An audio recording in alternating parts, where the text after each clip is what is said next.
Počkaj trošku. Dobre, takže dojazdili sme poslednú disciplínu maratónu. Jak sa vám išlo, chalani, a vôbec celkovo? Úžasne sa nám išlo. Dobre sa šlo, ale bolo to namáhavé ako hovado.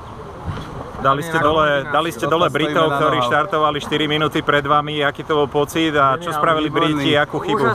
Úžasný pocit, keď vidíte Britov natlačených na kameni a Raps nikde, ktorý sa topí pod vodou a oni všetci vylezení na jednom kameni, takže... Jednoznačne motivácia. Čiže dobrý pocit, keď sú Briti, hej? Geniálny.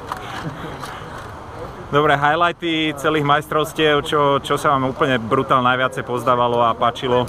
Asi fakt dnešný downriver bol super. Prekvapil nás aj vysvetlo.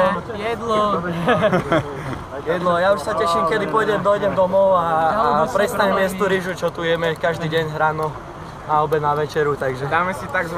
Karcinogény, sladiny, klobásy. Dobre, čo vám majú doma pripraviť fanúšikovia ako prvé? Slovenské jedlo. Tradičné slovenské. A baby majú prísť v čom oblečené? Nemajú prísť.